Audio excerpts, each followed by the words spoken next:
So remember, if you guys watched the video a little earlier today, we talked about how so many Destiny transition skills are simply broken. Well, this one is broken in a good way if you have Interstellar Huntress Patricia, because if you set up her skills a very specific way, every single one of her Destiny pivot abilities will go off no matter which one is actually picked. Now, we talked about it earlier. I'm going to show you guys exactly what we're talking about, and we're going to be jumping back on JC's account that we used. This is that 60 million attack Patricia from yesterday. Hopefully you guys enjoy this one. Big shout out for JC and of course Kika CH. They're the ones that actually kind of figured this out, and it's pretty impressive, but also game breaking, but doesn't make her overpowered. So let's talk about it.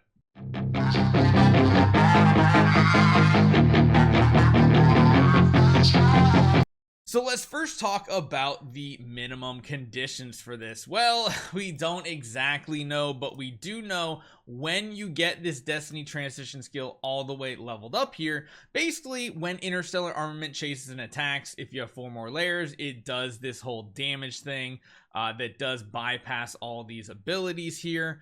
The only thing we can't really track is if like we're getting all of these to happen together.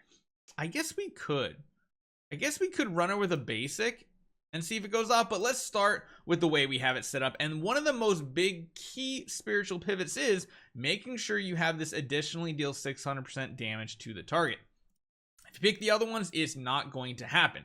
Now, we're going to be looking at one thing specifically, and that's actually, let's just jump right back in. This skill is the easiest one to track because these are the debuffs: armor, crit damage, and speed. So we'll see like the little like hunched over character. We'll see the armor break icon, and we'll see the crit damage icon.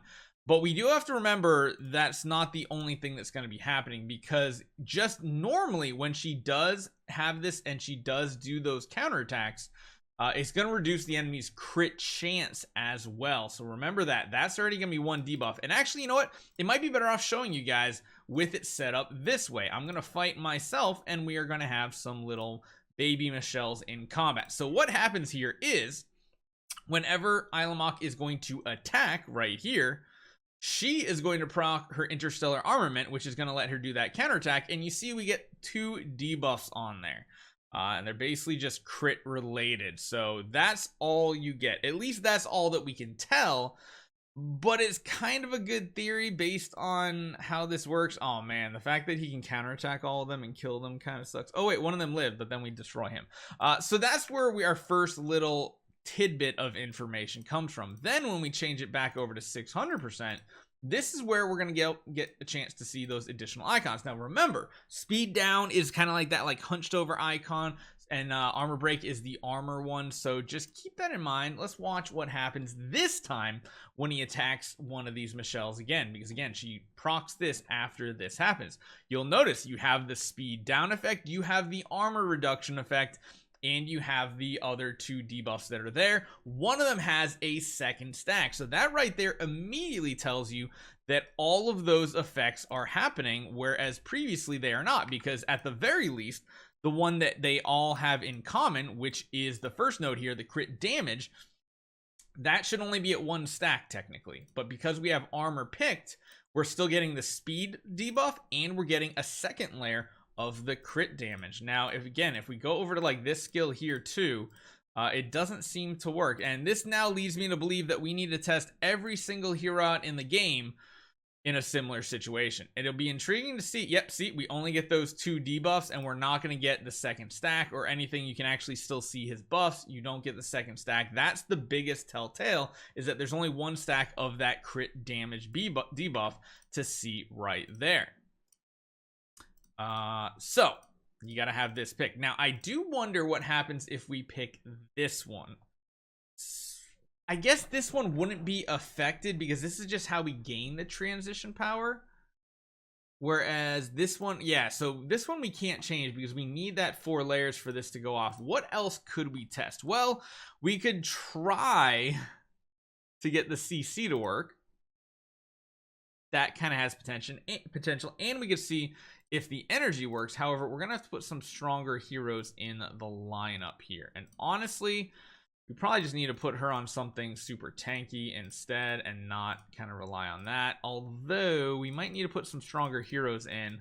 Let's just chuck a bunch of healers into the lineup that, no, not you, that might help manipulate this. And trying to pick people that don't have too many debuffs. A couple Ignis, maybe something like this. I'm hoping he can survive this. Oh gosh. Oh gosh, the basic is almost stronger, and that kind of is irrelevant. Okay, so now we get to see him attack. Let's see what happens. He's gonna hit everybody. Let's see what type of debuffs do happen. A lot of people got hit, so she should use her ability, her chase. Oh, if she CC, does that stop that from happening?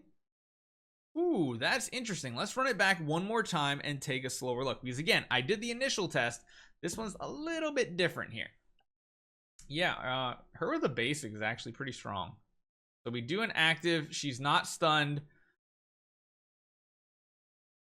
He was petrified right there. Hold on. What skill did we actually have selected at this point then?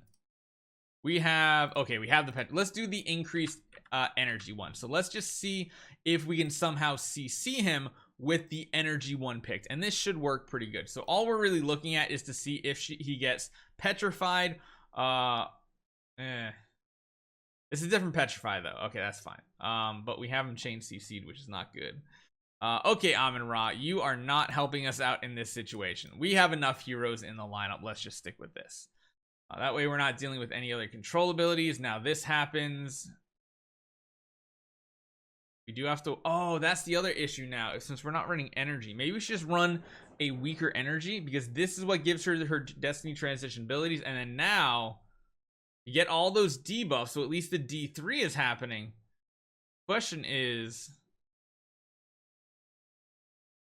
man, she's so strong. She's so freaking strong. Let's go back over and put a mirror on her, because that's kind of like the weakest version of this right here, and see what happens in this situation. I'm just trying to keep it to one enemy to keep things more straight. So there's all the debuffs. He did not get crowd controlled.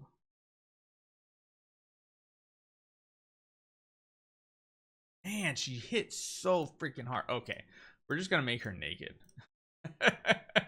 We're just gonna take off all the gear in hopes that the gear makes her a little bit squishier. You know what? I guess we could take the monster off too. So let's hopefully now she doesn't die immediately, but she does get her transition power right here. She is stunned, and again, I don't know if that's gonna I don't know if that's gonna be effective. Does keep our team healthy though, potentially. So we did get a, oh my gosh, she just does so much damage. It's hard to track all the things she's doing. Well, there's the petrify. Oh wait, that is confirmation right there. So if we have the energy one picked, he's still got that freeze effect that is not picked. We have the energy one, and what happened is he got the freeze, cold, chill. So we do know it works with that selected. The only other one is these, but these are kind of hard to track. Let's see if we somehow get 100 speed on ourselves. I don't know if that's a visual indicator like at all. So we're gonna go and we're gonna check the next one. We're gonna check her buffs at the top. She does get the 100 speed. Oh my goodness, she's even getting the control immunity offset. She's getting the all damage dealt, and she's getting the 100 speed. So I think it's safe to say she's getting every single skill, which is 1, 2, 3, 4 different types of abilities. These middle 4 are the ones that make the biggest difference, because this one doesn't count, and this one, of course, is just the advanced skills. So yep, she's broken. She has every ability, which might mean she's really, really strong. We'll see if it gets addressed, but again, big shout out for JC, and of course, I want to make sure I get the other person that really found it, Kika. Kika was the one that found this, so big shout out to Kika. Might make her a more valid target, I don't know, but she has more crowd control, she has energy gain, she has debuffs, she has buffs, she's got everything. Hopefully you guys enjoy this one. I'll see you guys next time.